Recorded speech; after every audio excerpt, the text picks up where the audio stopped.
What's going on, everybody, and welcome back to another video. In my last video, I discussed who I believe is the riskiest player for fantasy football based on a combination of talent, draft price, and a few other big factors. If you want to check that video out, it'll be in the notification above at the top of the screen.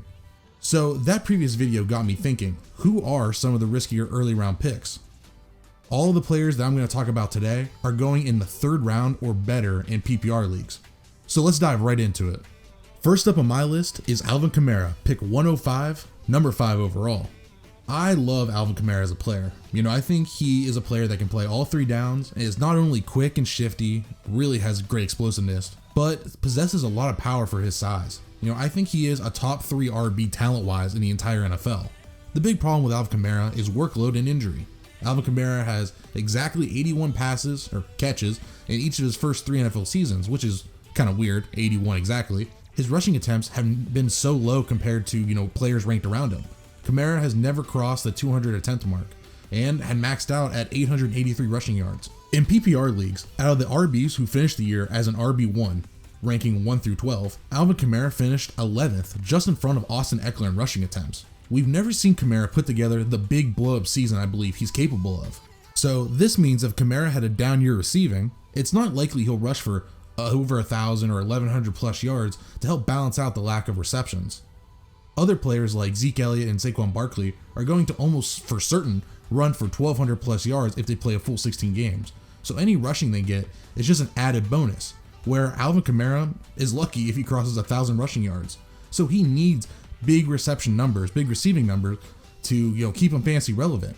The range of possible outcomes are way wider with Kamara than they are any of the other top 6 backs. Kamara hasn't missed any significant time with injury, but he always seems to be dealing with something minor. Which that's a big pet peeve for most fantasy owners. I know it is for me.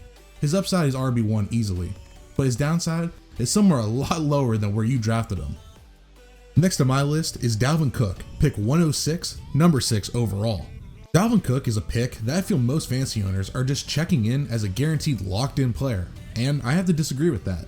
I may be alone in this opinion, but I believe Dalvin Cook is a really good player, but he's not an elite player. I have him ranked as my number 5 RB, which is within the consensus.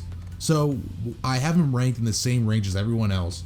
But why is it when I do mock drafts and Dalvin Cook's name pops up as my next best player available, I shy away from him? I don't doubt Cook's ability to be a great fantasy option, but my big concern is injury. Did we forget that Dalvin Cook has only played in 29 of a possible 48 games in his career, and he's never played a full season? A player who I don't feel is elite, is a big injury risk, going as the 6th player overall in fantasy drafts, in a new offense with a backup who's shown he's capable to, fill in and play a nice complementary role.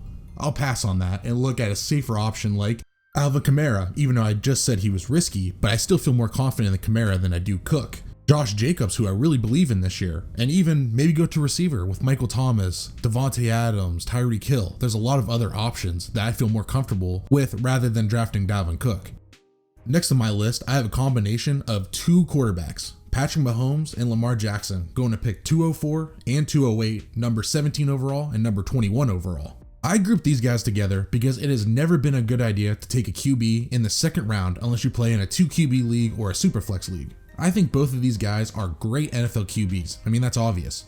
But let's start with Mahomes. I talked about him more in depth in my 5 overvalued players video, so check that out if you want more, an in-depth description of Patrick Mahomes for this year. It'll be in the notification above.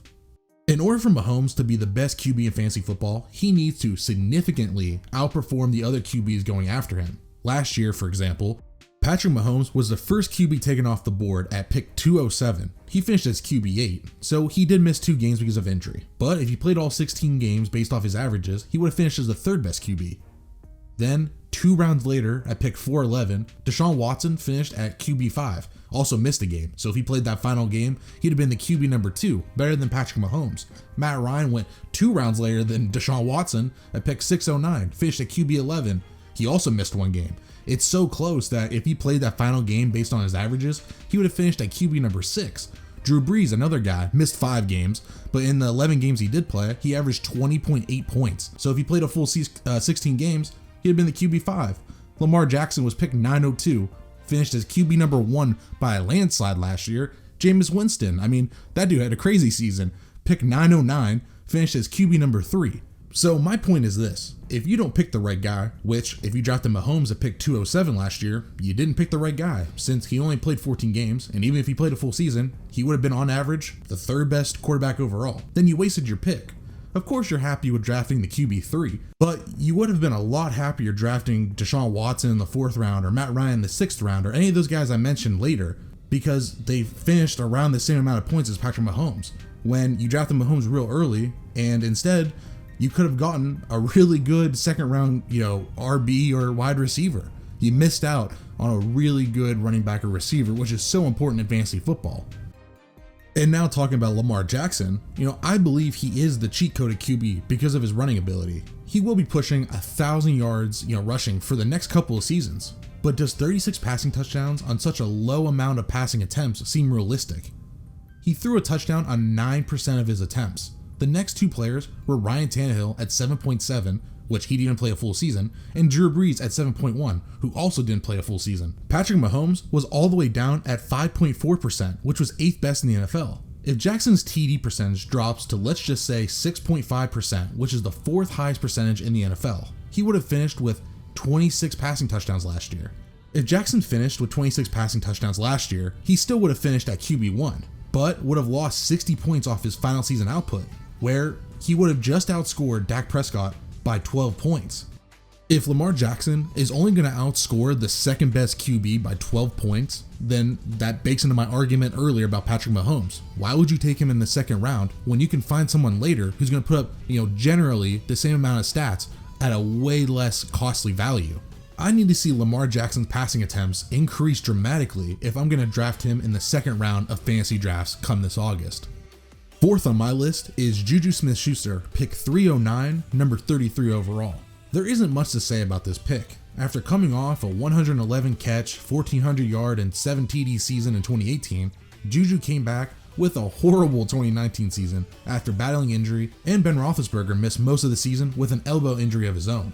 This is a make or break year for Juju. He needs to prove that he can be a go-to receiver, and if he can't, I think he'll be out of Pittsburgh next year.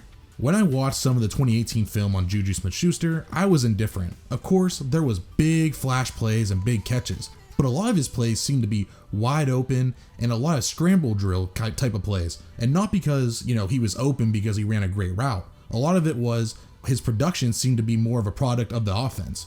It's hard for me to personally get excited about a majority slot receiver who might possibly have to play outside with no proven outside weapon and a quarterback coming off a serious elbow injury. Of course, we've seen Juju put up a wide receiver 8 season just 2 years ago. Last year when he came back from injury, he was horrible. Downright cuttable for your team. It's not impossible that he goes back to being a week in and week out fantasy diamond, and being able to get that guy late in the 3rd round, early 4th, could be a complete draft steal for your team. The big risk is taking Juju in the 3rd round, and he has a season like he did last year. Of course, he had no quarterback because of Big Ben's injury, but I'm just worried that Juju isn't a good enough weapon or receiver to be the number 1 receiver in an offense. The 5th and final guy on the list, and maybe the most interesting player, is David Johnson, pick 307, 31st overall. The big question mark with DJ is he cooked? Or can he still be the same talented NFL back that was the best fantasy running back, literally the best fantasy running back in 2016 by a landslide? Last year in Arizona, he started off the season strong. In weeks 1 through 6, he was the RB5 in PPR leagues, RB7 in standard. Then from week 7 on, he looked like he could barely move. I'll see if I can find the clip, and I did find the clip. It's really bad, check that out. Week 7 through the rest of the season, the Cardinals kept him on the active roster, even though we can tell he was injured or something was wrong. And they kept giving him a few carries sparingly, 18 total throughout the final however many games he played. DJ is a risky pick because he has the widest range of possible outcomes of any player in this year's draft. He can literally give you nothing. If we see him play and he isn't anywhere close to the same player that he used to be, or even the player that we saw at the beginning of 2019, then he'll be useless to us. If he still has something left in the tank, we just saw Carlos Hyde in the same offense, who I don't think anyone would call a good running back at this stage of his career, carried the ball 245 times for over 1,000 yards, 6 TDs, and finished as RB30 in PPR, RB23 in standard. Not great, but at least not a complete dud and had some value in some weeks. The possibility of Johnson having a breakout season is still in the cards. Very slim, but still in the cards. After his huge 2016 season, DJ broke his wrist in the first game of 2017, causing him to miss the season. In 2018, he returned to a Josh Rosen-led offense with one of the worst offensive lines in football, and in 2019, he battled injury again after his good start. So we haven't seen a fair, clean season to see what David Johnson has left in the tank. Alright, those are my 5 riskiest early round fantasy picks for 2020. I want to thank you guys so much for watching, I really do appreciate it. Comment down below if you feel any of the guys I mentioned are pretty safe, and who would you have included on the list? If you liked the video, please leave a like and subscribe to the channel. I post a video every week, so more fantasy content will be coming your way. Thanks for watching, and I'll see you guys next time.